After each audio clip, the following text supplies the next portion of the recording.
దేవుని పరిశుద్ధ నామమునకు మహిమ కలుగును గాక. పిల్లరా,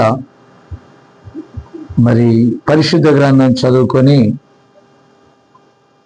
మరి గత వారం అనగా బుధవారపు ఆరాధనలో నీ స్వబుద్ధిని ఆధారం చేసుకొనక కొద్ది భాగాన్ని మనం చూసాము. పిల్లరా, ఈ సమయంలో మరొక అదే అంశంలో మరికొన్ని విషయాలు ఈరోజు మనం తెలుసుకుందాం. ముందుగా బైబిల్ చదువుకుందామండి. అపోస్తులైన పౌలు గారు హెబ్రీయులకు రాసినటువంటి పత్రిక 11వ అధ్యాయము 24వ వచనాన్ని 24వ వచనము నుండి మనం చదువుకున్నాం. మోషే పెద్దవాడైనప్పుడు విశ్వాసమును బట్టి ఐగుప్తు ధనము కంటే క్రీస్తు విషయమైన నింద గొప్ప భాగ్యమని ఎంచుకొని అల్పకాలము పాపభోగము అనుభవించుట కంటే దేవుని ప్రజలతో శ్రమ అనుభవించుట మేలని యోచించి ఫరో యొక్క కుమార్తె యొక్క కుమారుడని అనిపించుకొనుటకు ఒప్పుకొనలేదు. ఏలనగా అతడు ప్రతిఫలముగా కలగబోవు బహుమానమందు దృష్టి ఉంచెను. ప్రార్థన చేద్దాం. ప్రేమగల మా తండ్రి, ఈ సమయంలో ప్రభువా, ఈ వాక్యం పక్షాన నిలబడటానికి మీరు మాకు ఇచ్చిన ఈ సమయమును బట్టి నీకు వందనాలు. ఇదిగోనైనా గృహంలో ఉన్న ఈ కొద్ది మందితో పాటు నైనా అనేకులకు ఈ వాక్యం వెళ్ళుచుండగా ప్రభువా, ఏది నీ యొక్క ప్రధాన ఉద్దేశమై ఉన్నదో ఆ ఉద్దేశమును ఈ లేఖనాల ద్వారా మేము మాట్లాడుచుండగా అది నెరవేర్చండి. మీరు మా కొరకు పంపినటువంటి గడియ వర్తమానికుడు ఏదైతే బోధించాడో ఈ సమయానికి, ఈ గడియకు, ఇప్పుడున్న ప్రజానీకానికి నాయనా వారి మధ్యకు మేము తీసుకొని వచ్చుచుండగా గ్రహింపు శక్తిని దయచేయనైనా. వారిలో నీ వధువు ఉన్నట్లయితే ఖచ్చితంగా దాన్ని గుర్తిస్తుంది. అయితే మిగతా వారికి అది తీర్పుగా ఉంటుంది. ఏదేమైనప్పటికీ కూడా నీ సన్నిధి ఇక్కడ ఉంచండి నాయన. అల్పుడైన నన్ను నీ సిలువ చాటును మరుగుపరుచుకో. నీ నోటి మాటకు ఒక బోరగా వాడుకొని తద్వారా నీ నామానికి మహిమ తెచ్చుకోండి నాయన. ప్రభా, మీరే మాట్లాడండి, ఎందుకంటే నీ మాటలలో జీవము శక్తి ఉంది నాయన. అదిమున మాట్లాడువారు మీరు కాదు, కానీ నేనే మీలో ఉండి మాట్లాడతానని మీరు సెలవిచ్చారు. ఈ సమయంలో మీరే రంగం మీదకి వచ్చి వాక్యాన్ని స్వీకరించి నీ ప్రజలకు పంపించమని కృపతో జ్ఞాపకం చేసుకోమని యేసు నామమున అడుగుచున్నాను. ఆమేన్. ఆమేన్. ప్రియమైన దేవుని బిడ్డలారా, నీ స్వబుద్ధిని ఆధారము చేసుకొనవద్దు. గతంలో మనం ఈ అంశాన్ని ధ్యానించినప్పుడు పిల్లరా, మరి ఈ యొక్క అబ్రహామును బట్టి, నోవాహును బట్టి వారు తమ స్వబుద్ధి మీద ఆధారపడకుండా దేవుని వాక్యం మీద ఆధారపడ్డారు. అయితే లోతు తన స్వంత మరి ఇంద్రియాల మీద ఆధారపడ్డాడు, స్వబుద్ధి మీద ఆధారపడ్డాడు. తద్వారా ఒక భయంకరమైన ఘోరమైన పరిస్థితిలోకి అతని కుటుంబం వెళ్ళిపోయింది. కాబట్టి అతడు ఒక నులివెచ్చని సంగమునకు మాదిరిగా ఉండటం మనం చూస్తా ఉన్నాం. పిల్లరా, ఈ సమయంలో మనం తీసుకున్నటువంటి ఈ అంశంలో ఇదే వర్తమానికుడు ప్రవక్త ఇక్కడ మోషేను గురించి మాట్లాడుతున్నాడండి. మోషేను దేవుడు పిలిచినప్పుడు అతడు తన స్వబుద్ధి మీద ఆధారపడలేదు.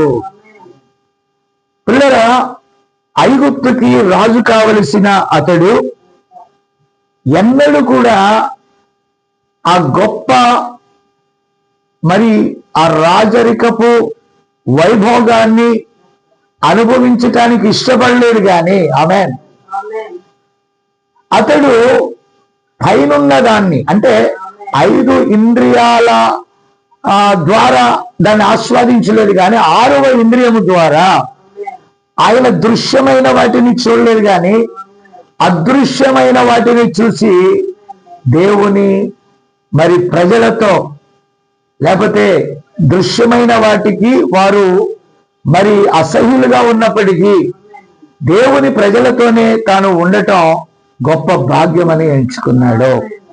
పిల్లరా, అల్పకాల పాపభోగము అనుభవించుట కంటే ఆ దేవుని ప్రజలతో దేవునిని అనుభవించుట మేలని యోచించాడు. హల్లెలూయా. కాబట్టి పిల్లరా, ఇక్కడ మనం చూస్తే ఇక మోషే జీవితంలో ఎన్నో విషయాలు మనం చూడొచ్చు. అతని యొక్క త్యాగం, తన ప్రజల దగ్గరికి వెళ్ళినప్పుడు వారు ఆయన అంగీకరించని కారణం చేత అతడు మిద్యానికి వెళ్ళిపోయాడు. 80 సంవత్సరాల తర్వాత మరలా తిరిగి వచ్చాడు. ఈ 80 ఏళ్లలో నేనేం చేస్తానని అనుకోలేదు, కానీ దేవుడు నేను నీకు తోడై ఉంటానని చెప్పినప్పుడు ఆ మాట నమ్మి తిరిగి వచ్చాడు. అతడు ఎవరిని సంప్రదించలేదు, కానీ దేవునికి అతడికి మధ్య ఉన్నటువంటి ఆ నిబంధనను అతడు అంగీకరించి ఒక చేతి కర్రతో బయలుదేరాడు. హల్లెలూయా. ఈరోజు పిల్లరా, దేవుడు మనల్ని దర్శించుట చాలా కాలమైంది అన్నట్టుగా చాలా మంది ఉన్నారు. ఇప్పుడు దేవుడు తన వాక్యము ద్వారా 5 రకాల పరిచర్యల్లో ఉన్నటువంటి తన సేవకుల ద్వారా ఆయన మాట్లాడుతున్నాడు ఈరోజు. కాబట్టి ఆనాడు యేసుక్రీస్తు శరీరధారిగా రంగం మీద ఉన్నప్పుడు వారు అన్నారు, మేము మోషే శిష్యులం అన్నారు. ఆ దినపు ఆ గడియ వాక్యాన్ని వారు అంగీకరించలేదు. అలాగే మోషే కాలంలో మోషేని అంగీకరించలేదండి.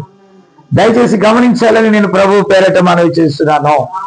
ఇప్పుడు ఈ గడియలో మరి అన్యజనులకు ఒక ప్రవక్తను దేవుడు పంపినప్పుడు ఆ ప్రవక్త యొక్క వర్తమానములను కూడా అనేకులు తృణీకరించుటకు గల కారణం, ప్రతి కాలంలో కూడా సత్యమును అంగీకరించని అనేకులు ఉంటారు.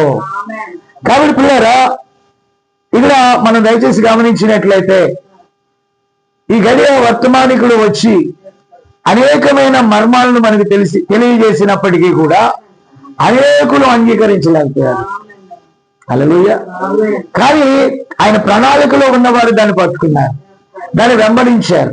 దేవునికి స్తోత్రం కలుగును గాక. కాబట్టి మోషేను దేవుడు పిలిచినప్పుడు దేవుని మాటకు లోబడి తిరిగి తన ప్రజల దగ్గరికి వచ్చాడు.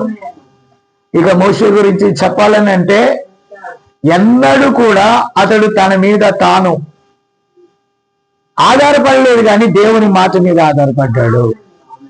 కాబట్టి ప్రభు చెప్పాడు, నీ నోటిలో నా మాట ఉంటుంది, నువ్వు పలికితే జరుగుద్ది అని చెప్పాడు.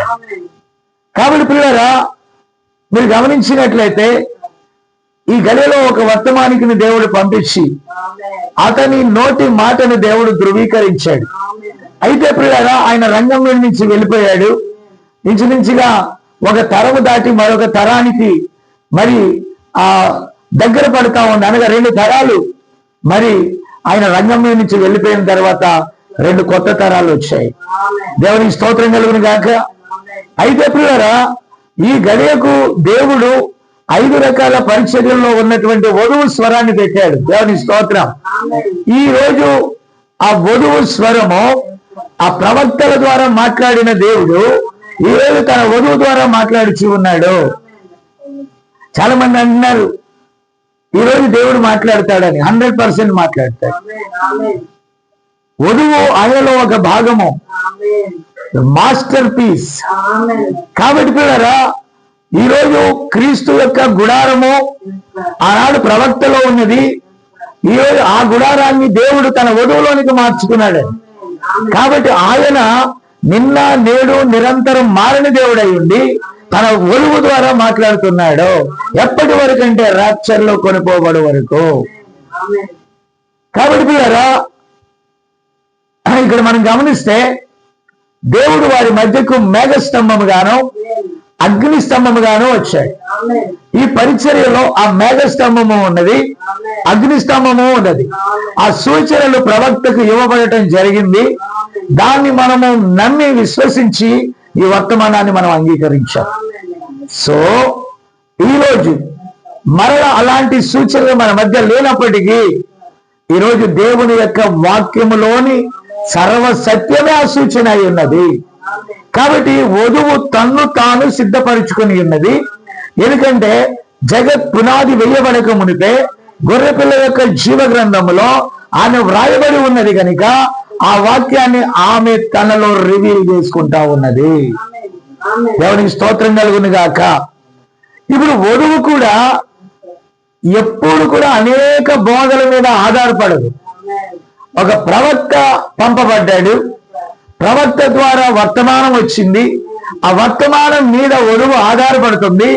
అనేక భిన్న స్వరాలు వర్తమానంలో నుండి రకరకాలుగా బోధించిన వధువు అక్కడ ఉన్నది కనుక, అనేక దేవుని యొక్క జీవ గ్రంథంలో ఉన్నది కనుక ఖచ్చితంగా ఆ వధువు ఖచ్చితమైన వర్తమానాన్ని పట్టుకుంటారు కానీ ఏ డూప్లికేట్ ఎడల ప్రభావితము కాదు.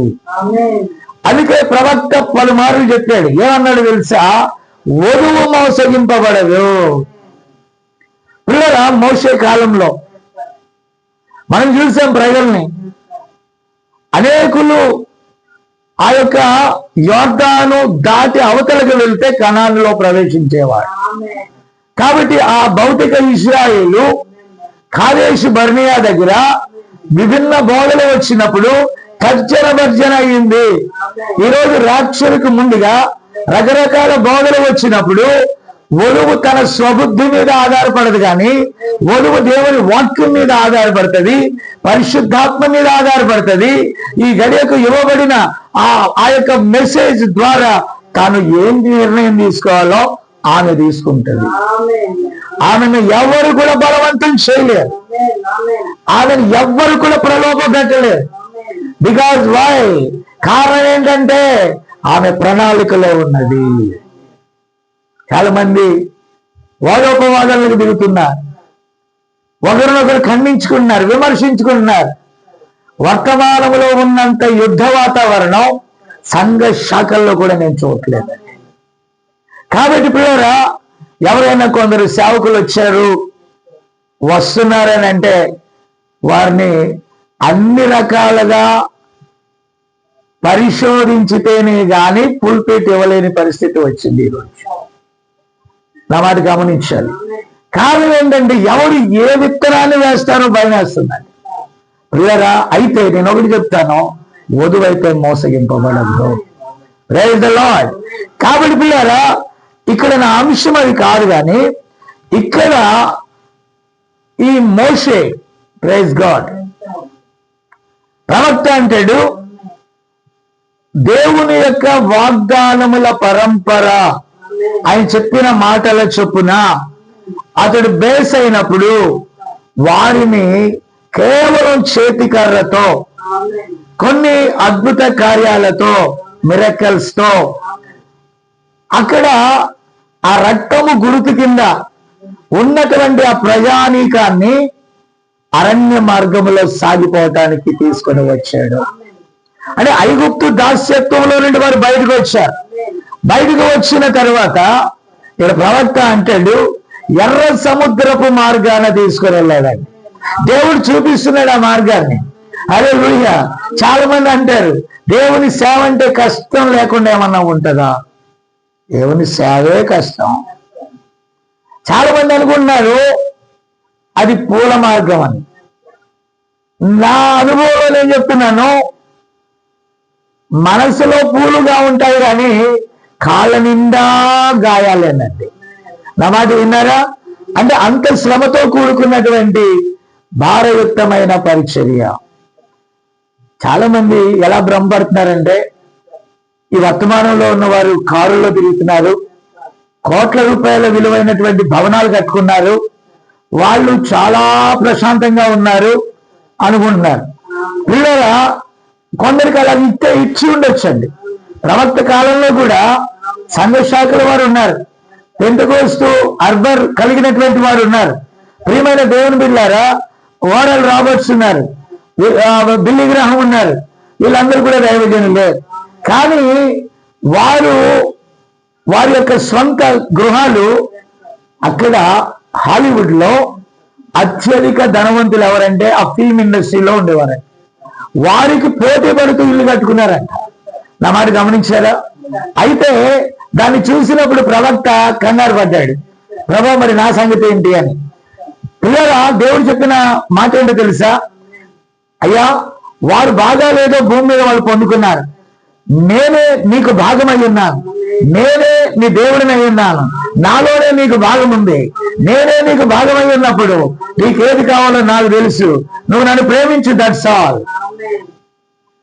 పిల్లలు దేవుని ప్రేమిస్తే నాకు అది కావాలి ఇది కావాలని గోక్కోమండి. విన్నారా? దేవుని ప్రేమిస్తే మనకేది కావాలో ఆయన ఇస్తాడు. Praise the lord. కాబట్టి సో పిల్లరా, దేవుడు సాగిపోమని చెప్పినప్పుడు మోషే కదిలేదు. ఎర్ర సముద్రము వచ్చింది, అది పొంగుతూ ఉంది. అవతలకి వెళ్ళాలంటే ఏదో ఒక మార్గం చూపించాలి దేవుడు. ప్రియరా, దేవుడు అంటాడు నువ్వు సాగిపో అని. కాబట్టి వెనక వైపు శత్రువు మళ్ళా వస్తున్నాడు. ప్రియరా, మనం సాగిపోవట్లో చదువులు ఎదురైనప్పుడు శత్రువు మనం తరుపుతా ఉంటాడు. ఇప్పుడు ర్యాప్చర్ లో మనం ఎత్తబాటుకు దగ్గరగా వచ్చినప్పుడు ఈ కన్ఫ్యూజన్ అనేటటువంటి ఉంటానే ఉంటాయి. నువ్వు సాగిపో, నువ్వు వాక్యముతో సాగిపోతా ఉంటే మార్గము సరళం అవుతా ఉంటుంది. Praise the lord. కాబట్టి ప్రియరా, ఇక్కడ మీరు గమనిస్తే ఒకవేళ వారు వెనక నుంచి వస్తున్నారు, రెండు వైపులా పర్వతాలు ఉన్నాయి, ముందు నీరుంది, ఎర్ర సముద్రం పొంగుతూ ఉన్నది. ఒకవేళ ఈ యొక్క మోషే ఆమె తన స్వబుద్ధి మీద కనుక ఆధారపడి ఉంటే ఏమంటారు తెలుసా? ఒక పెద్ద వంతెన వేద్దాం, లేకపోతే దానికి ఏదో మన సొంత ఆలోచన చేద్దాం. కానీ దేవుడు ఆయన సూపర్ న్యాచురల్, మానవాతీతమైన కార్యాలు చేసే దేవుడు. ఈరోజు మానవాతీతమైన కార్యాలను ఎవరు కూడా నమ్మట్లేదండి. విన్నారా? Our God miraculous God. ఆయన పేరు ఆశ్చర్యకరుడు. దేవునికి స్తోత్రం, హల్లెలూయా.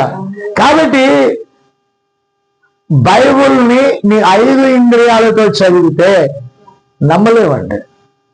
నీ 5 ఇంద్రియాలతో లేఖనాలను తర్కించే వారి దగ్గర ప్రూవ్ చేయలేవు. నీకు యు మస్ట్ పరిశుద్ధాత్మ అవసరమై ఉన్నది. నీకు పరిశుద్ధాత్మ లేకపోతే, పరిశుద్ధాత్మ అనే కాటుక లేకపోతే లేఖనాలు నువ్వు అంగీకరించలేవు. నీ స్వబుద్ధితో ఆలోచిస్తే లేఖనాల వల్ల నీకు ఎలాంటి ప్రయోజనం ఉండదు. ఏదో మనసులో నెమ్మది కోసం అందరికీ దేవుడు ఉన్నాడు, నాకు దేవుడు ఉన్నాడు చాలు అనుకుంటానికి సరిపోదు తప్ప నిజమైన గురిని చేరుకోవటానికి అది సరిపోదు.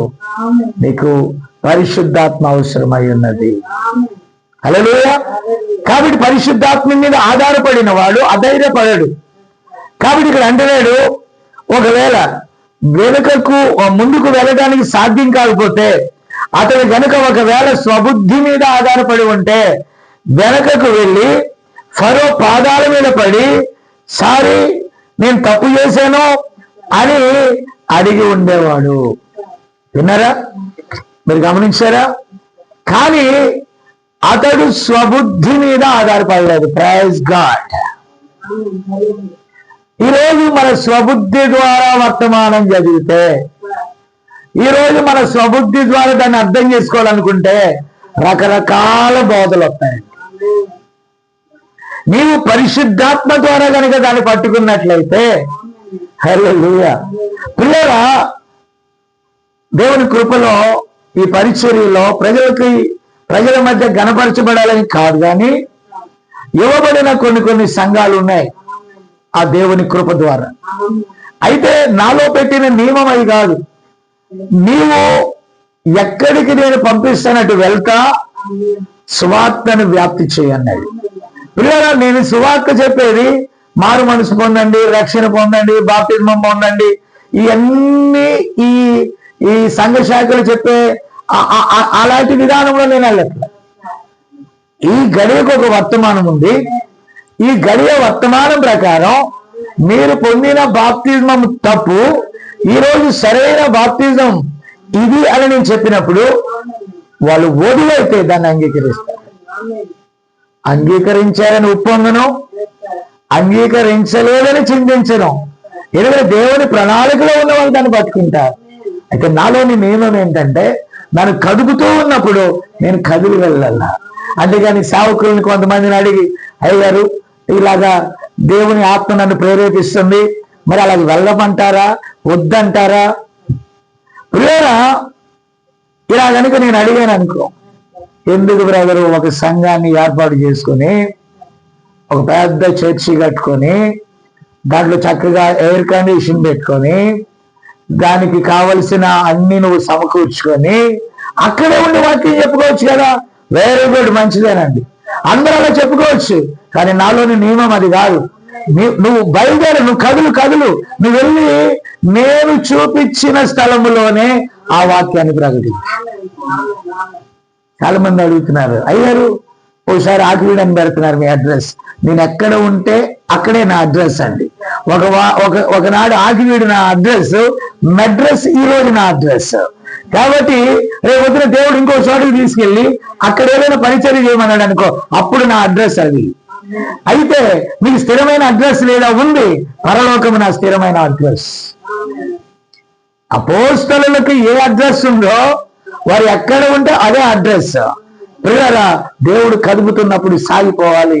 నరమాత్రులతో సంప్రదించేవంటే వాళ్ళు మనలను దేవుని నియమము నుండి లోక నియమములకు తీసుకొని వెళ్తారు. మా సోదరుల్లో చాలా మంది అడుగుతారు, అలా మీటింగ్లు జరిగేటప్పుడు మేము నిన్ను పిలుస్తున్నాం కదా, ఇంతమంది దగ్గర మీరు చెప్తారే, మీరు సింగిల్ గా ఒక 5-10 మంది మధ్య లేకపోతే 15 మంది మధ్య బోధించడానికి మీకు కొంచెం ఇబ్బందిగా లేదా? ఏ ఇబ్బంది లేదండి. సమరయ స్త్రీ దగ్గర విన్నారా, యేసు ప్రభు బావి దగ్గర గంటల తరబడి నిలబడి ఒక ఆమెకు బోధించడం అవసరమైనప్పుడు గెరాసేనుల దేశంలో ఆ దెయ్యాలు పట్టినోడి దగ్గరికి 12 మంది ఎంతో ప్రయాణం చేసి వెళ్ళి అతనిని దేవుని యొక్క ప్రణాళికలో ఉన్నాడు కనుక అతన్ని దర్శించడం అవసరమైనప్పుడు ప్రభు ప్రయాసతో వెళ్ళినప్పుడు ప్రజల ముందు నేనంటే దేవుడు కదుపుతున్నప్పుడు, ప్రభు కదుపుతున్నప్పుడు, పరిశుద్ధాత్మ కదుపుతున్నప్పుడు సాగిపోవలసిందే. Praise the Lord. అయితే ఎప్పుడైతే నేను ప్రజలకు సంజాయిషి చెప్పడం ప్రారంభిస్తానో అక్కడ దేవుని యొక్క నియమంలో నుండి నేను తప్పిపోతాను. అదే కాబట్టి పిల్లరా, స్వబుద్ధిని ఆధారం చేసుకొని కాదు సేవ, లేఖనాల ప్రకారం నువ్వు రైట్ గా ఉన్నావా లేదా చూడాలి. నెంబర్ 1.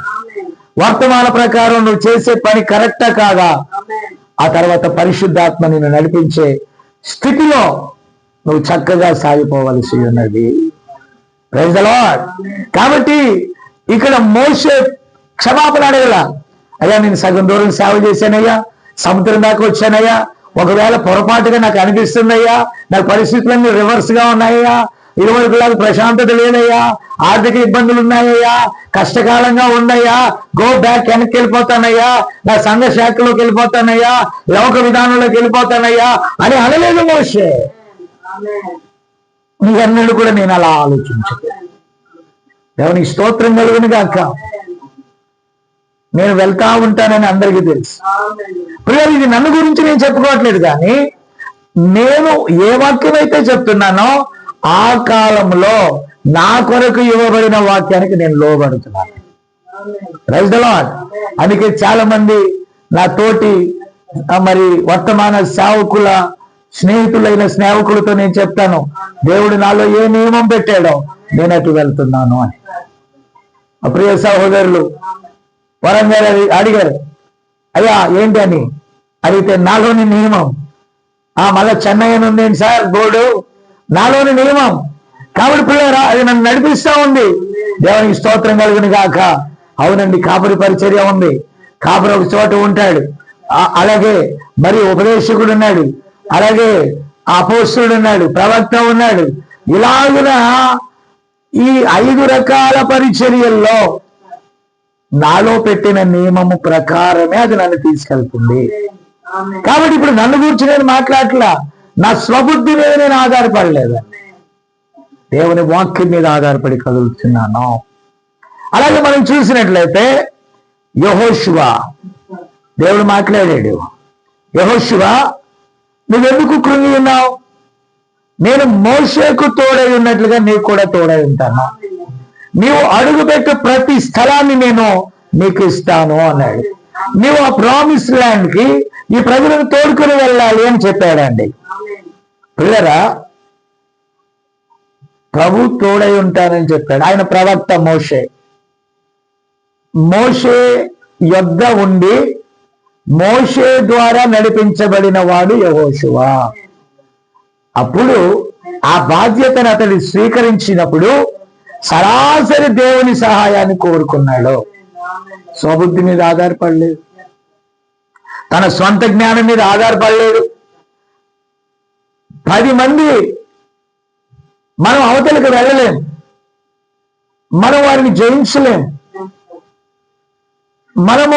మనకంటే ఆ ప్రజలు చాలా గొప్పవారు, జ్ఞానులు, వాళ్ళు రెవరెండ్లు, వాళ్ళు డీడీలు, వాళ్ళు బీడీలు, వాళ్ళు పిహెచ్డీలు చేసి వచ్చారు, బైబిల్ పరిశోధన చేసిన వారు. మనం వెళ్ళి ఈ సత్యాన్ని వారికి బోధించగలమా? లేకపోతే మనం దాంట్లోకి వెళ్ళగలమా? దాన్ని మనం ఓవర్కమ్ చేయగలమా? దేవుడు ప్రామిస్ చేశాడు, అవతల వారు ఎంత శక్తిమంతులైనా నాకు అనవసరం, నీవు స్వాధీనపరుచుకోమన్నాడు. అయితే ఈ 10 మంది ఏమన్నారు తెలుసా? అన్ని రైతే బ్రదరు, 2వ రాకుడు రైతే, రాక్షర్ రైతే, అన్ని రైతే, బట్ మనం వెళ్ళలేం. విన్నారా? సంఘశాఖల మాటలు కాదండి, వర్తమానంలో వాళ్ళు కూడా నీరు గారిపోయిన మాటలు ఇవి. అందుకని ఒక్కొక్కడికి ఒక్కొక్క ప్రత్యక్షత వచ్చేసింది, డివైడ్ అయిపోయారు. 10 మంది రిపోర్ట్స్ అన్ని బాగానే ఉన్నాయి, కానీ రిజల్ట్ ఏంటి తెలుసా? మనం అవతలకి వెళ్ళలేము. పిల్లరా, మన వధువైతే ఎవరు మనకు బోధించాల్సిన పని లేదు. నీ అంతరంగ పురుషుడు, నీ లోపల పర్సనాలిటీ పరిశుద్ధాత్మతో కనెక్ట్ అయి ఉంటే, నీ అంతరంగ బోధకుడు వాక్యముతో నిలిచి ఉన్నట్లయితే నువ్వు ఎవరి మీద, నీ స్వబుద్ధి మీద ఆధారపడవలసిన పని లేదు. వాళ్ళు చాలా ఆజానుభావులు, బలము గలవారు. వారి ఎదుట ఇజ్రాయేలు సైనికులు చాలా తక్కువ. ప్రవక్త అంటాడు వారి దగ్గర డాలు లేదు, సరైన ఖడ్గాలు లేవు, సరైన ఏమీ లేవు. వాళ్ళ ఎదుట మనం ఎలా ఉన్నామో తెలుసా? మిడతలలాగున్నాము. జాషువా అంటాడు, నో ప్రాబ్లం, ఎలాగున్నా పర్వాలా, మనం స్వాధీనపరుచుకోగలమని దేవుడు చెప్పాడు. మన దేవుడు సర్వశక్తిమంతుడు. మన చేతిలో ఆయుధాలు ఉన్నా లేకపోయినా పర్వాలా. ఇదిగో మోషే చేతిలో ఒక చిన్న చేతికర్రతో దాటి వచ్చాడు. ఆ గొప్ప దేవుడు అనేక అద్భుతాల ద్వారా మనల్ని ఇక్కడ దాకా తీసుకొని వచ్చాడు, అనేక కార్యాల ద్వారా మనల్ని ఇక్కడికి నడిపించాడు. మీరు సనుక్కొనొద్దు, కలవరపడవద్దు, గలిబిలి చెందవద్దు.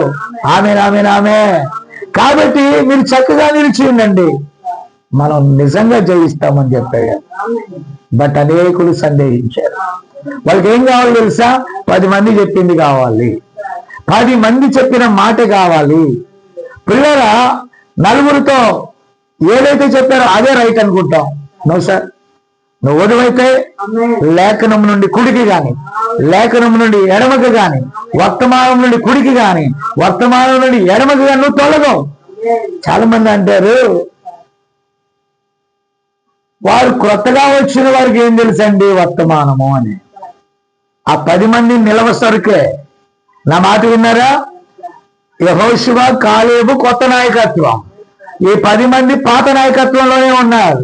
కానీ ప్రియులారా, దేవుని వాగ్దానము ఎలా ఉందో దాని మీద నిలబడి ఉన్నారు వాళ్ళిద్దరూ. వీళ్ళు భయపడిపోయారు. భయపడిన వారందరూ కూడా స్వంత శాఖలను నిర్మించుకోవాలనుకున్నారు. This is the brand. ఈ 10 మందికి 10 బ్రాండ్లు ఉన్నాయి. ప్రజలందరూ అనుకున్నారు ఇది మంచి మంచి బ్రాండ్స్ వచ్చేసే, మనం ఈ బ్రాండ్లో, ఈ 10 బ్రాండ్లలో ఏదో ఒక బ్రాండ్లో ఫిక్స్ అయిపోతే బెటర్ అనుకున్నారు. 20 లక్షల మంది అవుట్, 2 మాత్రమే, అనగా 2% అవతలకు వెళ్తున్నారండి. Praise the Lord. దేవునికి స్తోత్రం కలుగును గాక. హల్లెలూయా. కాబట్టి పిల్లరా, యెహోషువ తన స్వబుద్ధి మీద ఆధారపడలేదు. మీరు దాన్ని స్వాధీనపరచుకోండి అని దేవుడు చెప్పాడు. మోషే ప్రవక్త యొక్క వర్తమానాన్ని అంగీకరించాడు, దేవుని మాటను తీసుకున్నాడు. దేవుడు ఆ దేశాన్ని మనకిస్తానని చెప్పాడు కనుక మనం స్వాధీనపరుచుకుంటాము అన్నాడు. హల్లెలూయా, హల్లెలూయా. పిల్లరా, ప్రవక్త అంటాడు, వాట్ అబౌట్ ఆ ఎరుకో గోడల సంగతి ఏంటి? ఆ ఎరుకో గోడలు ఎంత పెద్దవో తెలుసా? 2 రథాలు అక్కడ రథాల పోటీ పెడితే ఆ గోడల మీద వెళ్తాయంటండి. విశాలమైన గోడలు. అక్కడ ఇల్లులు కూడా నిర్మాణం చేసుకోవచ్చంట. పిల్లరా, అలాంటి పెద్ద గోడలు కూలిపోవటానికి పెద్ద ఫార్ములా లేదండి. అక్కడ 6 మార్లు దాని చుట్టూ తిరగాలి. ఏముంది అది? 7వ మారు 7 మార్లు తిరగాలి. యాజకులు బోరలు ఊదాలి, ప్రజలు కేకలు వేయాలి, గోడలు కూలిపోతాయి. That's all. కాబట్టి పిల్లరా, ఇక్కడ మీరు గమనించారండి, దేవుని కార్యాలు అలాగే ఉంటాయి. దేవుని కార్యాలు ఎలా ఉంటాయి? సామాన్యతలో ఉంటాయండి. నమ్మరు. ఏదో హంగామా కావాలా, ఏదో తలుకులు బెలుకులు కావాలా, డామ్ డూమ్ కావాలా, ఏదో మరి అట్రాక్షన్ కావాలండి. పిల్లరా, ఆల్రెడీ మనకి రావలసిన అట్రాక్షన్ వచ్చింది. పర్వతం మీద ఆకర్షణ వచ్చింది, మేఘస్తంభము వచ్చింది, అగ్ని స్తంభము వచ్చింది. పిల్లరా, రావలసిన అట్రాక్షన్ అంతా వచ్చేసింది. సో ఇప్పుడు మనం చేయాల్సింది ఏంటో తెలుసా? వాక్యముతో కలిసి వాక్యములా మారి క్రీస్తు వలె నడుచుకుంటూ వెళ్ళిపోవాలి. దేవునికి స్తోత్రం కలుగును గాక. వాక్యముతో కలిసి నడవటమే క్రీస్తుతో కలిసి నడవటం. హల్లెలూయా. దేవునికి స్తోత్రం కలుగును గాక. కాబట్టి అది ఎంత పెద్ద గోడలో అనవసరం, గుర్ర పందాలు అక్కడ వేసినా అనవసరం. అది స్వబుద్ధి మీద ఆధారపడితే దేవుని ఫార్ములా ఫాలో అయ్యేవాళ్ళు కాదు. ఎస్, యెహోషువ నాయకత్వంలో ప్రభు ఏదైతే చెప్పాడో దాని ప్రకారం వారు చేశారు. ఆ గోడలు వాటికవే కూలిపోయాయి. ఒక్క రక్షణ కొరకు ఆశ్రయించిన రాహాబున్న అది తప్ప మొత్తం కొలాప్స్ అయింది. దేవుడు ఈరోజు లేడా? ఈరోజు నీ అవిశ్వాసపు గోడలు, నీ నమ్మకం లేని గోడలు, నేను అంటాను కనీసం ఒక చిన్న స్వస్థత కూడా నువ్వు అంగీకరించలేకపోతే రాక్షల సంగతి దేవుడు ఎరుకు. చాలా మంది అంటున్నారు ఈరోజు అలాంటి కార్యాలు దేవుడు చేయడండి. ఈరోజు చేయడు. పిల్లరా, దయచేసి గమనించాలి. నేను నమ్ముతున్నాను ఆయన నిన్న ఉంటే నేడు ఉన్నాడు. నేను నమ్ముతున్నాను నేడు ఉంటే రేపు ఉన్నాడు అండి. పిల్లరా, మీరు దయచేసి గమనించాలి. చాలా మందిని సేవలో పెద్ద పెద్ద పట్టణాలకు పంపాడేమో దేవుడు, నాకు తెలియదు. ఈరోజు నేను చెన్నై పట్టణంలో ఉండొచ్చు. చాలా మంది అడిగారు మీరు కొత్తగా స్టార్ట్ చేశారని. నో సార్, నేను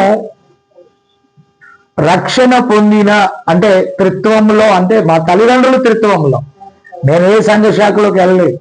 సో పిల్లరా, మా నాన్న బాప్టిస్ట్లో పెద్ద, మా అమ్మ ఫెలోషిప్కి వెళ్ళేది. కాబట్టి తల్లిదండ్రులు ఎక్కడైతే ఉంటారో ఆటోమేటిక్గా మనం ఎక్కడ పుట్టామో అక్కడికే వెళ్ళటం మనకు అలవాటు. సో అక్కడ ఉన్నాను నేను. పిల్లరా, ఒకరోజు దేవుడు నన్ను దర్శించాడు. దేవుడు దర్శించాక దేవుడు నన్ను ఎక్కడికి పంపాడో, నేను వెళ్ళిన గ్రామము కరెంటు లేని గ్రామం, సరైన భోజన వసతులు లేని గ్రామం.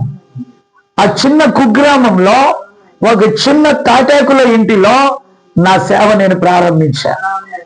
ఆ త్రిత్వంలో ఉన్నప్పుడు కూడా కొంతమంది సేవకులు ఉన్నారు, నా స్నేహితులు. వాళ్ళు ఇప్పుడు బిషప్లుగా కూడా ఉన్నారండి. విన్నారా? కొంతమంది లూథరన్ బిషప్లుగా ఉన్నారు, కొంతమంది పెంతెకోస్తులో ఉన్నారు, కొంతమంది ఎక్కడెక్కడో ఉన్నారు.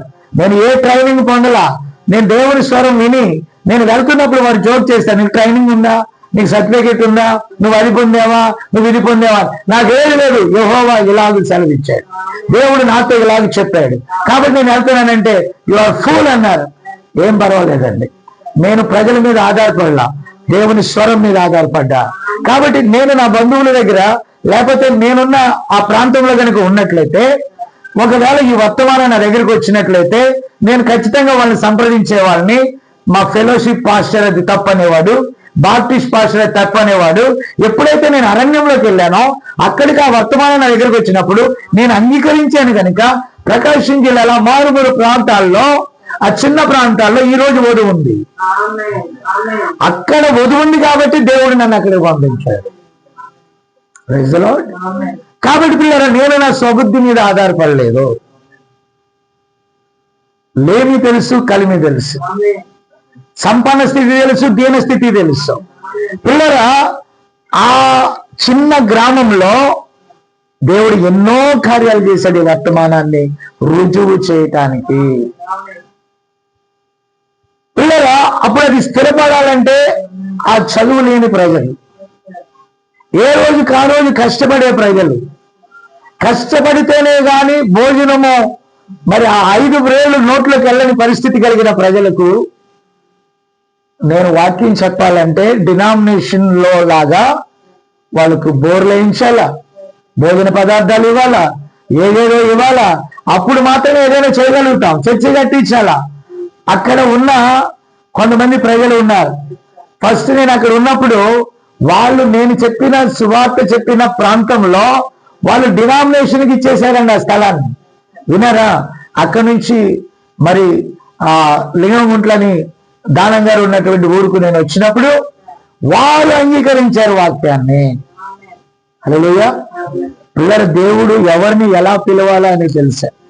ఎన్నో అద్భుత కార్యాల ద్వారా, సూచక క్రియల ద్వారా వారి సంఘ శాఖల్లోకి వెళ్లకుండా, వాటికి ఆకర్షణ పడకుండా, లేకపోతే ఏ భూ సంబంధంగా ఎలాంటి ప్రలోభం వాళ్ళకి పెట్టకుండా వాక్యం యొక్క రుచి దాన్ని రుజువు చేయడానికి దేవుడు అద్భుతాలు చేసినప్పుడు వారు అంగీకరించారు. నేనన్నడు కూడా స్వబుద్ధి మీద ఆధారపడి. దేవునికి స్తోత్రం కలుగును గాక. కాబట్టి నా ప్రియమైన దేవుని బిడ్డలారా, అయ్యారు ప్రవక్త చెప్పింది చెప్పినట్టుగా మీరు బోధించకుండా మీకు అన్వయించుకుంటున్నారంటే, బైబిల్ నాది, నా కోసం దేవుడు రాశాడు. నా కోసం రాసినప్పుడు నేను దాన్ని యాక్సెప్ట్ చేసినప్పుడు వర్తమానం నాది. ప్రవక్తను నా కోసం పంపాడు కాబట్టి ప్రవక్త చెప్పిన వర్తమానంలో నన్ను నేను చూసుకుంటున్నాను. ఏ ముద్రలో నన్ను నేను చూసుకుంటున్నాను. ఆ యొక్క 1100 పైగా ఉన్నటువంటి ప్రతి వర్తమానంలో నా జీవితాన్ని నేను చూసుకున్నప్పుడు దాంతో చక్కగా అమర్చబడి ఉన్నది. కాబట్టి ప్రియులారా, ఎవరి కోసమో చదువుకోవటం కాదు, ఎవరి కోసమో బోధించడానికి తీయటం కాదు, జ్ఞానాన్నంతా నింపడం కాదు. ఆ 10 మంది జ్ఞానవంతులే. వాళ్ళు చెప్పినటువంటి లాజిక్ ప్రకారము నిజంగానే వారిని జయించడం కష్టమే, ఎరుకోని జయించడం కష్టమే, యోగాన్ని దాటి అవతలకు వెళ్ళడం కూడా కష్టమే. ఈ లాజిక్లు మ్యాజిక్లు పనికిరావు, పరిశుద్ధాత్మ అవసరమై ఉన్నది. ప్రియులారా, అక్కడ వర్తమానాన్ని అంగీకరించాక దేవుడు బయటకు పిలిచాడు. ప్రియులారా, మీరు దయచేసి గమనించాలని నేను ప్రభు పేరట మనవి చేస్తున్నాను. స్వబుద్ధి మీద ఆధారపడటం తప్పు. కాబట్టి ప్రియులారా, ఇలాంటి నేడు అవి ఎంత పెద్ద గోడలైనా కానీ దేవుని వాగ్దాన ప్రకారం ఆయన కూల్చివేస్తానన్నాడు, కూల్చివేశాడు. ఈ రోజైనా సరే నువ్వు దేవుణ్ణి నమ్మగలిగితే, పాట అయితే బ్రహ్మాండంగా పాడతాం, only believe all things are possible. నిజమే, కేవలం నమ్మితే అన్ని సాధ్యమే. కానీ వీళ్ళు పోరాడి సాధ్యం చేసుకుంటున్నారు. వ్యక్తిగత పోరాటం అవసరంలా. ఈ జిక్కులు మ్యాజిక్లు తెలివి తేటలు ఏదేదో గొప్పతనాలు అవసరంలా. ఏ విదేశాల నుండి దేవుణ్ణి మనం ఇంపోర్ట్ చేసుకోవాల్సిన పనుల. నేను జగత్తు పునాది వేయబడక ముడితే ఆయన గ్రంథంలో ఉంటే అక్కడ ఉన్న దేవుడు ఇక్కడ కూడా ఉన్నాడు. అయితే అమెరికా దేశంలో ప్రవక్త పుట్టాడు, దట్స్ ఆల్. ప్రవక్త యొద్దకు వాక్యం వచ్చింది, దట్స్ ఆల్. ఆ ప్రవక్త ద్వారా వాక్యం నా దగ్గరకు వచ్చింది, దట్స్ ఆల్. దానికి నేను అంగీకరించాను. పిల్లలు, ఈరోజు ఎలా ఉందండి పరిస్థితి?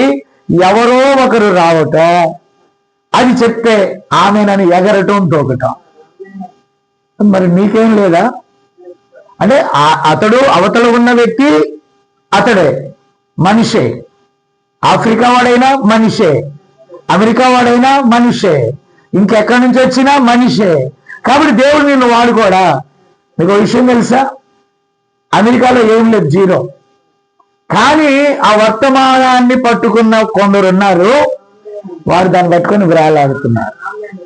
పిల్లరా, దేవుని ఆత్మ కదిలి వచ్చినప్పుడు ఆయన ఆత్మ ఎక్కడైతే ఉంటుందో అక్కడ సత్యము వెల్లడి అవుతుంది. అంటే వారితో మాట్లాడే దేవుడు మనతో మాట్లాడ్డా? ఖచ్చితంగా మాట్లాడు. అయితే నీ స్వబుద్ధి మీద ఆధారపడుతున్నావు. నీ స్వబుద్ధి అంటే దేవుడు నిన్ను నడిపించటం కంటే ఎవరో ఒకరు వచ్చి నీ చేయి పట్టుకొని, నువ్వు గుడ్డోడివి, నా చేయి పట్టుకొని రా అని వారు నడిపించడానికి నువ్వు అలవాటు పడ్డావు. కాబట్టి అలా పరుగులు తీస్తా ఉన్నారు. మంచివారు లేరని నేను అంటలా. మనం అక్కడికి ఎలా వెళ్తామో వారు మన దగ్గరకు వస్తారు, మనం అంగీకరిస్తాం. అయితే ఒక్కటి చెప్తున్నా, ఎల్లప్పుడూ మానవ మేధస్సు మీద, ఎల్లప్పుడూ మనుషుల నడిపింపు మీద, ఎల్లప్పుడూ మనుషుల తెలివితేటల మీద, ఎల్లప్పుడూ మనుషుల డబ్బు మీద, ఎల్లప్పుడూ భౌతిక పరమైనటువంటి ఆ గొప్పతనాల మీద నువ్వు డిపెండ్ అయితే దేవుడు నిన్ను వాడుకోడు. నేనంటున్నాను, దేవుడు నిన్ను వాడుకోవాలంటే నువ్వు దేవునికి లోబడాలి. వాక్యానికి లోబడితే వారితో మాట్లాడిన దేవుడు మనతో కూడా మాట్లాడతాడు. ఈరోజు బ్యాన్ చేసి పారేశారు. దేవుడు మాట్లాడటమేంటి? Non sense. దేవుడు మాట్లాడకపోతే దెయ్యం మాట్లాడితే నువ్వు నమ్ముతున్నావే, మరి దేవుడు మాట్లాడితే ఎందుకు నమ్మట్లా? పిల్లరా, వధువు అన్నిటినీ నమ్ముద్ది లేఖనాన్ని. లేఖనంలో ఉన్న ఆది కాండంలో ఆ అనే అక్షరం నుండి ప్రకటన గ్రంథంలో ఉన్న జడ్ వరకు వధువు నమ్ముతుంది. నేను వధువును కాబట్టి నేను నమ్ముతున్నాను. ప్రవక్త వధువు కాబట్టి నమ్మాడండి. నమ్మితే ఇట్స్ పాసిబుల్. అంతేగాని మన జ్ఞానాన్ని ఇతరుల మీద వేయటం తప్పు. సో పిల్లరా, ఇప్పుడు యుద్ధం జరుగుతుంది, శత్రువుల మీద పోరాటం జరుగుతుంది. అక్కడ చంద్రుడు పైకి వస్తున్నాడు, సూర్యుడు దిగిపోతున్నాడు. పిల్లరా, అయితే కొంచెం వెలుగు కావాలి. అక్కడ పూర్తిగా యుద్ధము ముగియాలి. చిన్న శత్రువు కూడా అక్కడ ఉండటానికి వీల్లేదు. ధైర్యంగా యెహోషువ బయటకు వచ్చి, ప్రజలారా మనం ఏం చేద్దామని అడగల. సూర్యుని వైపు చూశాడు, సూర్యుని సృష్టించిన దేవుని వైపు చూశాడు, చంద్రుని వైపు చూశాడు. ఇవి రెండు కూడా ఆయన నోటి మాట వల్ల కలిగిన కదా అనుకున్నాడు. యెహోషువ దేవుని వాక్యం పక్షమున యుద్ధం చేస్తున్నాడు, దేవుని పక్షాన యుద్ధం చేస్తున్నాడు. కనుక ఏమే అన్నాడు. సరాసరి ఎంత ధైర్యం అండి, ఎంత నిబ్బరం అండి. పేరు పెట్టి తిరుగుతున్నాడు. ఓ సూర్యుడా స్టాప్ ఇట్, చంద్రుడా స్టాప్ ఇట్, ప్రభు యుద్ధం ముగిసేదాకా ఆగండి అన్నాడు. ఆయన వధువై అన్నాడు. మనం అంతా వధువు పలికితే జరుగుద్ది ఒక్కటి కూడా జరుగుతాం. పిల్లరా, విశ్వాసం అనే కనెక్షన్, పరిశుద్ధాత్మ అనే కనెక్షన్ నీకు కరెక్ట్ గా లేకపోతే నువ్వు పలికిలా జరగదు. చివరికి నువ్వు అంటావు పలికాను కానీ తూచ్ అంటావు. ఏమంటారు? పలికాం కానీ ఇట్స్ తూచ్. ఆ మహాదేవుని కృప, ఆయన నాతో చెప్పినది ఏనాడు కూడా నిరర్ధకం కాకుండా ఆయన నన్ను కాపాడాడంట. కాబట్టి ఈ విశ్వాసంలో ఒక సేవకునిగా నన్ను అంగీకరించిన నా ప్రజలు, లేకపోతే ఈ విశ్వాసంలో నేను బోధించిన వాక్యం ద్వారా దేవుడు చేత పట్టబడిన జనాంగాలు, నేను చేసేదాన్ని వారు ఎన్నడూ కూడా ప్రశ్నించరు. కారణం ఏంటంటే మొదటి నుండి ఆ విషయాలన్నీ వారు చూసుకుంటూ వస్తారు. చాలా మందిని అంటాను, నేను మీకు బోధించేది మీకు అభ్యంతరకరంగా ఉంటే, నేను మీకు బోధించేది మీకు అర్థం కాకుండా ఉంటే, నా బోధ ద్వారా మీకు ఎలాంటి మేలు లేదని మీకు అనిపిస్తే మీరు ఏ సంఘానికి వెళ్తారో వెళ్ళండి. మీరు ఎక్కడికి వెళ్తారో వెళ్ళండి.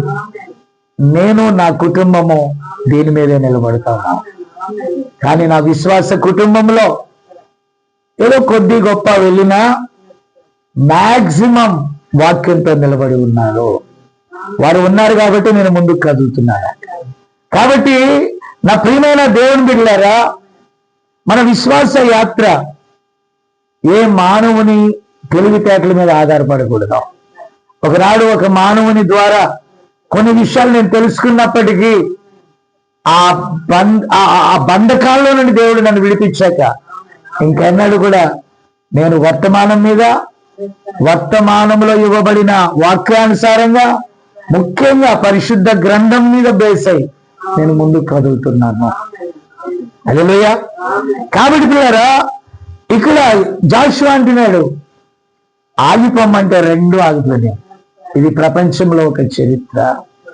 కాబట్టి పిల్లరా, ఏదో చూడండి, దేవుడు ఆ క్రమాన్ని ఏర్పాటు చేశాడు. ఆగమని చెప్తే బహుశా ప్రపంచము ఇప్పుడు ఆగిపోతుంది. అప్పుడు దాని గురుత్వాకర్షణ శక్తిని పోగొట్టుకుంటుంది. నేను పడిపోతాను. పిల్లల, ఎప్పుడైతే ఆయన సైంటిఫిక్ గా ఆలోచన చేశాడు అనుకోండి, పని జరగదు. దేవుడు గురుత్వాకర్షణ శక్తి కంటే గొప్పవాడు. ఆపమన్నప్పుడు ఆయన మాట అక్కడికి వెళ్ళి ఆ వెలుగును అక్కడ ఉంచింది. ఆయనే వెలుగై ఉన్నాడు. చంద్రుని ఆగమన్నప్పుడు అది అక్కడ ఆగింది. పిల్లల, మరి గురుత్వాకర్షణ శక్తిలో కదలికల్లో మార్పు వస్తే భూమి షేక్ అవుతుంది, భూకంపం అవుతుంది. ఏమి రాలేదే. సృష్టిలో దేన్ని ఎక్కడ పెట్టాలో సృష్టికర్తకు తెలుసు. సృష్టికర్త ఎలాంటి వాడో యెహోషువకు తెలుసు. కాబట్టి ఎన్నడూ కూడా ఆయన తన స్వబుద్ధి మీద ఆధారపడలేదు. నా మాట విన్నారా? కాబట్టి పిల్లరా, ఇక్కడ ప్రవక్త సంసోను గురించి మాట్లాడుతున్నాడు. ఈ సంసోను ఒక నాజీరు చేయబడిన వాడు. అతడికి దేవుడిచ్చిన మరి ప్రత్యేకత ఏంటంటే 7 జడలండి. యాక్చువల్గా జడలు ఆడపిల్లలు వేసుకుంటారు. కాబట్టి ఈ చిన్నపిల్లవాడు చిన్న వయసు మొదలుకొని తన తల మీద కత్తెర వేయలేదు. అవన్నీ పెరిగిపోయి జడలుగా అయ్యాయి. పిల్లల, ఎవరైనా అడిగితే నన్ను నాజీరు చేశారు, ఈ జడలే అతడి బలం. పిల్లల, ఈ 7 జడలు కలిగినటువంటి వర్తమానాన్ని మనం కలిగి ఉన్నాం. ఈ 7 సంఘకాలాలే ఆ యొక్క జడలో ఉన్నాయి. పిల్లల, మనం దయచేసి 7 ముద్రలను మనం కలిగి ఉన్నాం. నా ప్రియమైన దేవుని బిడ్డలారా, మనకు ఒక ప్రత్యేకత ఉంది. 7 సంఘకాలాలు, 7 ముద్రలు, 7వ మరి ఆయన కుడి చేతిలో ఉన్న 7వ నక్షత్ర వర్తమానాన్ని మనం కలిగి ఉన్నాము. కాబట్టి దీనిలో ఏదైనా తీసేసామనుకోండి మన పవర్ లాస్ అయిపోద్ది. కాబట్టి మనం దాని ప్రకారమే 7 ముద్రలో 7 సంఘకాలాలు, 7 ముద్రలో మీరు గమనించారు, 7 బోర్లలో, అలాగే అక్కడ ఉన్న 7 పాత్రలో, ఇవన్నీ కూడా ఒక క్రమంలో వెళ్తున్నాయి. ఈ వర్తమానాన్ని చాలా మందికి టైం ఉండదండి. చాలా మందికి టైం ఉండదు. మన వాళ్ళు ఒక వింతైన సమాచారం ఇవ్వటానికి వర్తమానాన్ని వాడుకుంటున్నారు, కానీ వర్తమానంలాగా వారు జీవించట్లేదండి. మన జీవితము స్వార్థకు తగినట్లుగా ఉండాలన్నాడు ప్రవక్త. ఆమె. కాబట్టి ప్రవక్త అంటాడు, ఈ ఉంగరాల జుట్టు కలిగినటువంటి ఆడపిల్ల లాంటి 7 జడలు కలిగి ఉన్నటువంటి ఈ వ్యక్తి, ఆమె శత్రువు వచ్చినప్పుడల్లా చెలరేగిపోతున్నాడు. ఇప్పుడు అంటారు, ఈ శాంసన్ అంటే మన వాళ్ళు వేసిన చిత్రాలు చూస్తే ఇంతింత కన్నలు తిరిగిన వీరుల్లాగా చూపిస్తా ఉంటారు. కానీ ఇక్కడ అంటాడు ఉంగరాలు తిరిగిన రొయ్యి. నా మాట విన్నారా? చాలా బక్కపలచని వాడు. విన్నారా? వారు అనుకున్నట్టుగా ఆయన చాలా బలాఢ్యుడు కాదు. పరిశుద్ధాత్మ వచ్చినప్పుడు అతడిలో బలము రివీల్ అవుతుంది. దేవునికి స్తోత్రం కలుగును గాక. కాబట్టి పిల్లరా, అతడి దగ్గర ఎలాంటి ఆయుధాలు లేవు. శత్రువులు వచ్చి మీద పడుతున్నారు. ఎలాంటి శిరస్త్రాణం లేదు. ఎలాంటి అతడి దగ్గర వేదాంత విద్యలు లేవు. అతని దగ్గర ఏమీ లేదండి. అయితే శత్రువును పడగొట్టాలి. ఇప్పుడు శత్రువును పడగొట్టడానికి అతడు ఆ చుట్టుప్రక్కల ఎదిగాడండి. బాగా పాలిపోయిన గాడిద దవడ ఎముక దొరికింది. ఇక యుద్ధం చేయటానికి అది చాలు. ఇక ఏ వేదాంతాలు అవసరం లేదు. యుద్ధము దేవునిది. కాబట్టి యేసుక్రీస్తు నిన్న నేడు ఒకటే రీతిగా ఉన్నాడు. ఏ వేదాంత విద్య అక్కర్లేదు దీనికని చెప్పి ఆ దవడ ఎముకను తీసుకొని 1000 మందిని కొలాప్స్ చేశాడు.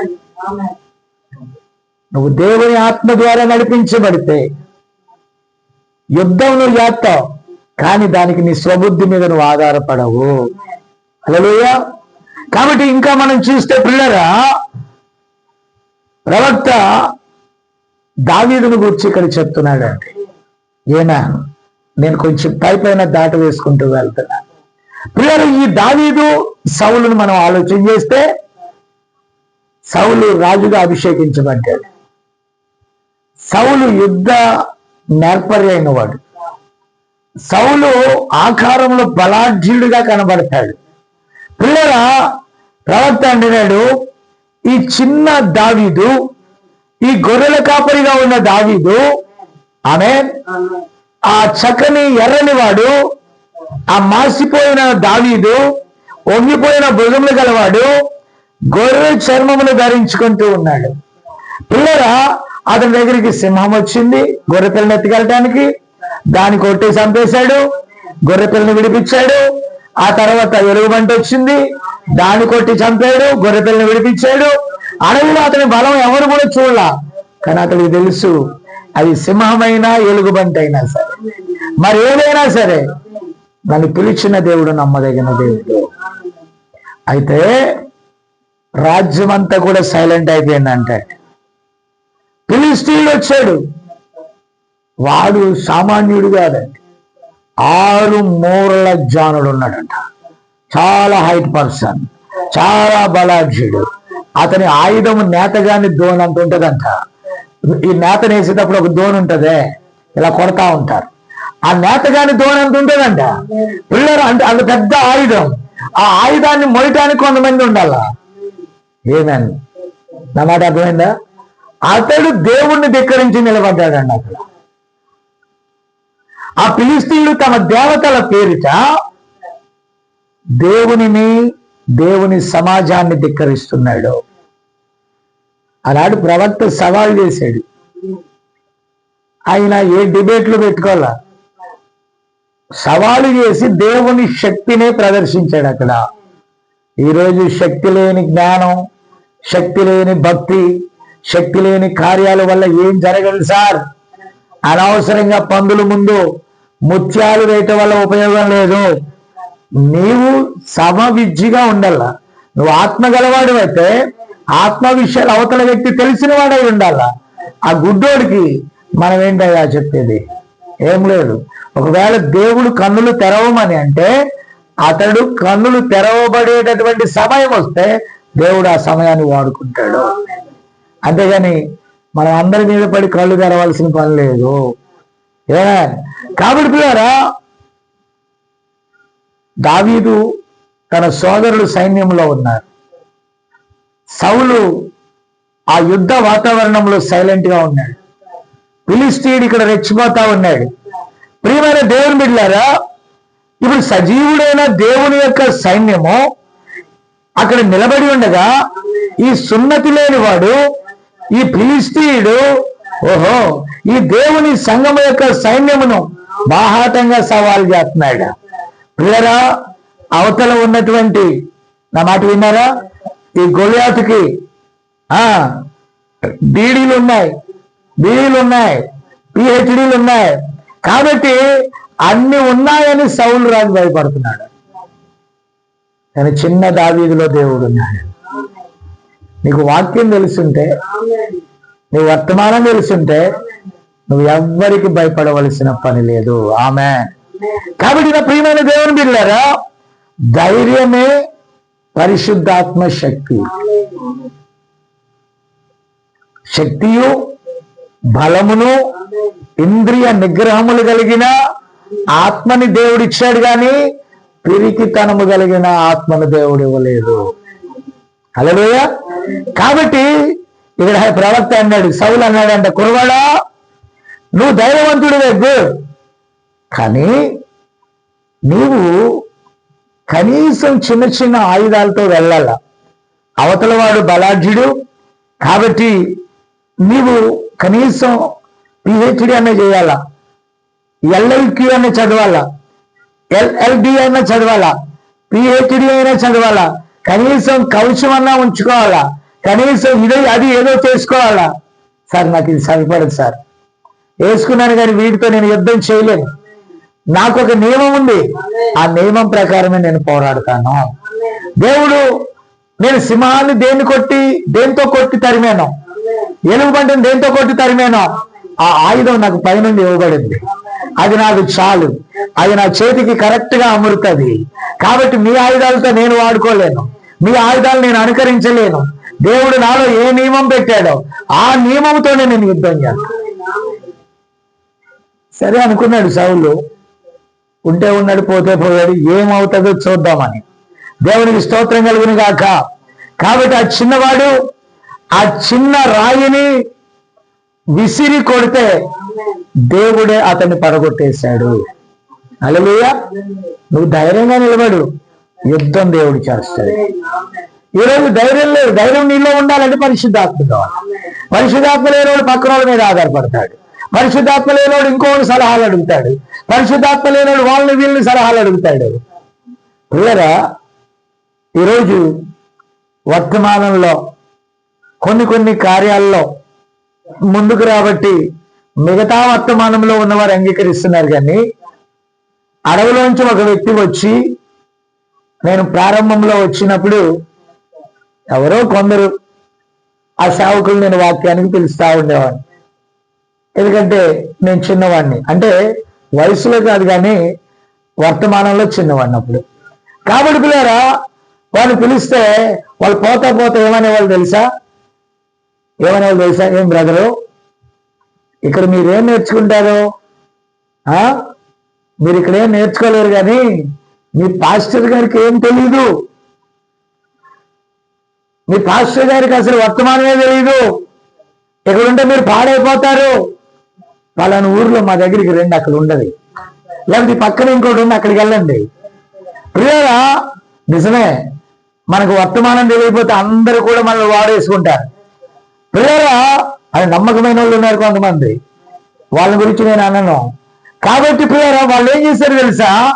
మనకి ఇది తెలియదని చెప్పేసి మెల్లగా ఒక్కొక్కరిని వాళ్ళ వైపు టర్న్ అప్ చేసుకోవాలని ఫోన్ల ద్వారా కానీ, యూట్యూబ్ ద్వారా కానీ, ఇతరత్ర కానీ వారిని ప్రలోభ పెట్టాలని చూశారు. హల్లెలూయా. కరోనా టైంలో దేవుని కృపను బట్టి, దేవుని యొక్క ప్రేరణను బట్టి ప్రపంచమంతా గందరగోళంగా ఉంటే ఆ సమయంలో నేను ఈ లోతైన విషయాలను పరిశుద్ధాత్మ ద్వారా ప్రార్థనా పూర్వకంగా పరిశీలించడం మొదలెట్టారు. వర్తమానంలో లోతైన విషయాల్లోకి దేవుడు నన్ను నడిపించాడు. దేవుని స్తోత్రం. ఎప్పుడైతే ఆయన ఆత్మను, ఆయన శక్తి ద్వారా ఎప్పుడైతే వర్తమానంలో బలంగా ఉన్నామో ఇంకెవడు కూడా మనల్ని మోసగించలేదు. హల్లెలూయా. అందుకని నా తోటి సోదరులైనటువంటి దేవుని సేవకులారా, మీరు వర్తమానంలో నిలబడండి. మీరు పరుల మీద ఆధారపడకండి. వారు రావాలి, మంచిదే, కానీ అది నీ సంఘానికి ఇబ్బంది కలిగేటట్టుగా మాత్రం చూసుకోవద్దు. ఎంతమంది 10,000 మంది ఉపదేశకులు వచ్చినా నీ కాపరిని మించి ఉండరు వాళ్ళు. నీ కాపరిని కోసం కన్నీరు గార్చాడు. కష్టం వచ్చినా, నష్టం వచ్చినా, కడుపు నొప్పి వచ్చినా, జ్వరం వచ్చిన, అనారోగ్యమైన, హాస్పిటల్లో ఉన్న, రేవనక పగలనక వర్షమనక వంగడనక వాగనక ఏమనక పరుగులు తీసిన దగ్గరికి వచ్చిన సేవకుడు గొప్ప, మధ్యలో వచ్చిన ఉపదేశకుడు ఏదో చెప్పి వెళ్ళిపోతే నువ్వెందుకు కంగారు పడతావు? వాక్యం మీద నిలబడి ఉంటావు. నీ స్వబుద్ధిని ఆధారం చేసుకోవద్దు. కాబట్టి దావీదు విసిరిన రాతి వేటుకు గ్లోరీ కుప్ప కూలాడండి. ప్రియరా, నువ్వు వాక్యములు గట్టిగా పట్టుకుంటే అవ్వ ఎందుకు పడిపోయింది? వాక్యముల్లో కొంచెం నువ్వు తప్పిపోయినా పడిపోతావు. నా మాట విన్నారా? కాబట్టి నువ్వు వాక్యంతో నిలబడు, దేవుడు నీతో నిలబడతాడు. నువ్వు సత్యంతో నిలబడు, దేవుడు నీతో నిలబడతాడు. Glory to God. పిల్లరా, ఇక్కడ బిషప్ సౌల్ అన్నాడు, సరే వెళ్ళాడంట. వెళ్ళిన తర్వాత వాళ్ళందరూ అన్నారు, యుద్ధంలో గెలిచాక సౌలునకు 1000 కొలది, దావీదునకు 10,000 కొలది అని వారు గణపరిచారండి. ఇప్పుడు ఈ బిషప్ కోపం వచ్చింది. ఈరోజు బిషప్లు ఉన్నారు, అదే చిన్న దావీదు, నిన్న కాక మొన్న వచ్చిన దావీదు, అరే ఇంత పెద్ద యుద్ధాలు ఎలా చేస్తున్నాడు? ఓహో, ఇతన్ని లేకుండా చేయాలి, తొక్కేయాల. ఏం చేయాలండి బాబు? మీ తొక్కుడు పచ్చళ్ళు వాక్యమును ఎరిగిన వారిని ఏమీ చేయలేం. Praise the lord. కాబట్టి అలాగా ఆలోచించిన సౌలు కుటుంబము అంతకంతకు దిగజారిపోయింది. దేవుడు ఒక వ్యక్తిని వాడుకుంటే తగిన కాలమందు ఆమె ప్రియరా పైకి తీసుకుని వస్తాడు ఆయన. దేవుని స్తోత్రం. అలాగే బావి యొద్ద స్త్రీని గురించి ప్రవక్త మాట్లాడు. ఇంకా చాలా ఉన్నాయి. కాబట్టి ప్రియరా, ఇక్కడ ఈ బావి యొద్ద ఉన్నటువంటి ఈ సమరయ స్త్రీ ప్రభు మాట్లాడినప్పుడు ఆమె హృదయం తెరవబడింది. ఆమె కొండ విడిచిపెట్టేసిందండి. ఎందుకంటే ఆమె ప్రణాళికలో ఉంది. అక్కడున్న పెద్ద వాళ్ళు ఆయన్ని మెస్సియాని ఒప్పుకోవట్లా. హల్లెలూయా. కాబట్టి ఈమె ఒప్పుకొని మెస్సియా వచ్చినప్పుడు ఈ విషయాలన్నీ చెప్తారని మా పెద్దలు చెప్పారు. కాబట్టి మెస్సియావు నువ్వేనా? Yes I yam.